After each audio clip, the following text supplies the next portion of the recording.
Sveicināti Latvijas čigānu Latvijā un ārzemēs. Ļoti svarīgi sākt runāt par ģimenes jautājumiem, par vecāku attiecībām un par vecāku pašu personības izaugsmi, par pašu vecāku, vecvecāku dzīves kvalitāti, par personības briedumu. Tie ir ļoti svarīgi jautājumi, jo no vecvecākiem, no radiniekiem, no mūsu vecākiem ir atkarīga mūsu jaunā paudze, čigānu bērniņi, čigānu jaunieši. Un tā jaunā ievirze,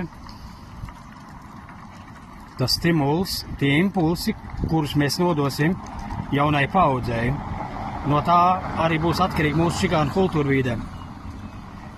Tātad par maziem bērniņiem es vakar tādu priekšstatu ieskatu veidā sāk sildīt, jo jāsāk domāt, kādas attiecības mēs veidojam ar partneriem, lai mūsu ģimenei ienāktu veselīgi domājoši, veselīgi sagatavots bērniņš, arī, ka viņš ir piedzimis, lai šis bērniņš ir gaidīts ģimenē, čigānu kultūrvidē.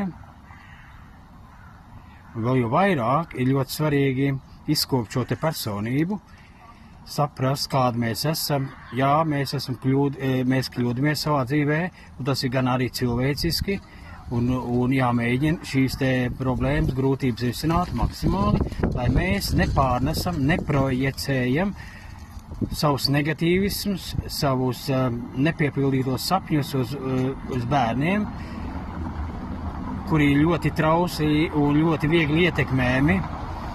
Es esmu ļoti daudz novērojis jauniešus, bērnus, mazāks bērns, caur viņiem es jūtu pieaugušo attieksmu, domāšanu, pilnīgi runā, kā pieaudzis cilvēks. Tas pilnīgi saprotams, kā čigānu bērni ir pakļauti visādi emocionāli un tam līdzīgi, un viņi citādi nespēja domāt. Tātad viņi nedzīvo savā bērnībā. Viņi ir uzsūkuši vecāku pieaugušos domāšanas veidu, un tas viņiem traucē. Un tā, ka viņi ir pieauguši, ka viņi ir izauguši lieli, viņiem ir grūti sevi organizēt un risināt savus dzīves jautājumus. Padomāsim, neuzmāksimies ar savām idejām maziem bērniņiem, jauniešiem, ļausim, lai viņš pats kā puķe, kā zieds veidojās savā dabiskajā ritmā, ļausim, lai viņš ar savām idejām, ar savu iniciatīvu piedāvā mums un uzliek tāds kā pienākums, uzdevumus, un tad mēs zināsim, kā viņam palīdzēt.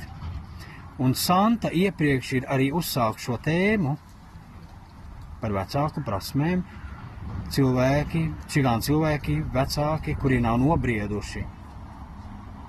Tā ir ļoti svarīga tēma. Tas sasaistās ar iepriekš sacīto, ka vecāki nav dzīvē sagatavoti. Personības rakstura īpašības nav izkoptas, nav izdarīts nekādas atziņas un tam līdzīgi. Tātad vecākiem pašiem jāmēģina sevi atpazīt, kurā līmenī, kādā brieduma stadijā viņi atrodas un kas pieder bērnam un kas pieder viņiem. Un šeit ir jāiedzinās šajos jautājumos. Manas visas aktivitātes ir paredzētas tikai čigānu cilvēkiem, jo čigānu jautājumi no sociāliem, no garīgiem, no psihoemocionāliem jautājumiem nekad dzīvē nebija tik risināti un aktualizēti. Es ļoti cienu, ļoti mīlu čigānu tautu. Mans uzdevums, mans mērķis, manas visas aktivitātes ir vērstas saistībā ar čigānu cilvēkiem, lai mēs esam ne tikai skaisti, talantīgi, bet mēs esam arī veselīgi, mēs esam adekvāti.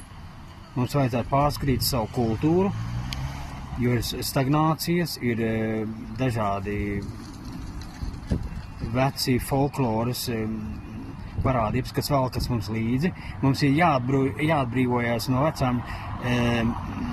vecām tradīcijām, kas ir nederīgas, kuras mūs pazemina, grauj. Mums ir jāieskatās savā ģimenē, savā personībā, kas mēs esam, kādi mēs esam. Un turpināt čigāniskajā manierē, kā līdz šim.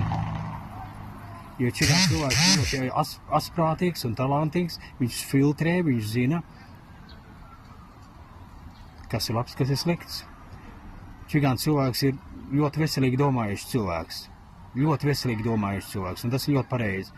Es esmu ar čigānu cilvēkiem, es mīlu un cienu čigānu tautu, tas ir mans nolūks, un mani aizrādījumi, manas pamācības, mani ierosinājumi, manas idejas, bezmaksas idejas ir vērstas čigānu cilvēkiem, lai rosinātu, lai atmodinātu, lai izglītotu, lai atveseļotu. Tādēļ es saucu sevi arī par sastoterapeitu, un jebkurš Romu cilvēks, jaunietis, pieaugušais cilvēks, politiskais darbinieks, Romu aktīvisti var turpināt attīstīt dziļāk manis jautājums. Es nodarbojos ar vispārīgiem jautājumiem, aizskatās parādības, kuras ir ļoti uzmācīgas, kuras iedzena depresijā, kuras bremzē, kuras neļauj attīstīties čigānu kultūru vidē, un arī tā skaitā jauniešiem.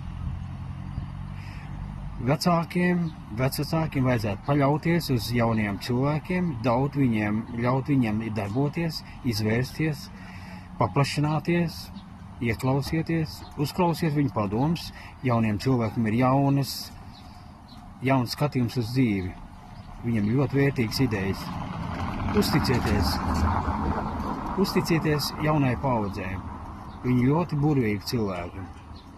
Mums ir jāsaglabā visa mūzika, kultūra, māksla, viss kā līdz šim. Tomēr šajā aktualitātē, manā skaidrojumā, es izceļu veselības jautājumus, tā ir fiziskā veselība, garīgie jautājumi, psihoemocionālie jautājumi. Mums ir jāuzlabo kultūra vide, čigānu kultūras kvalitāte. Tāds ir man galvenais, dziļais, daudzu gadu garumā,